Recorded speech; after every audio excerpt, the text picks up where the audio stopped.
Bonjour, je suis Pierre Antonio, je suis responsable business development de Trust Designer. Quel serait le meilleur candidat pour remplacer un code PIN?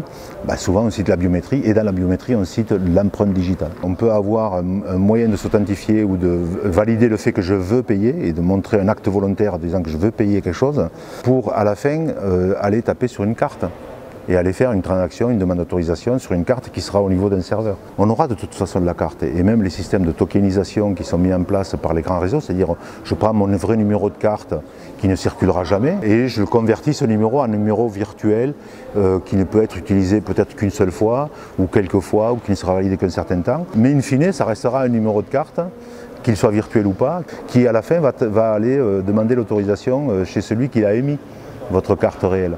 Donc la carte derrière restera. Demain on verra du prélèvement. La biométrie viendra dans la partie authentification en proximité pour faciliter les choses. Ce qui fera que les gens vont l'adopter, ça va être le fait qu'ils soient rassurés sur l'utilisation de la biométrie, qu'elle ne soit pas utilisée à tort et à travers, qu'il n'y ait pas des bases de données qui soient construites, mais qu'on puisse avoir le contrôle tout le temps de sa biométrie. La technologie que nous avons développée par exemple sur smartphone, j'ai ma biométrie chiffrée, tokenisé, alors c'est un peu technique, c'est-à-dire que je l'ai aussi moi transformé dans quelque chose qui n'est pas lisible facilement et je l'ai dans mon téléphone, elle est toujours à portée.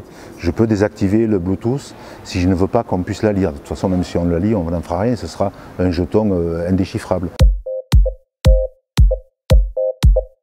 Je pense qu'on va arriver à un point d'équilibre où on va savoir à la fois rassurer l'utilisateur sur comment on utilise ces données, et notamment les données de paiement, et le fait qu'il peut l'utiliser sans contrainte ou sans peur sur les réseaux ouverts.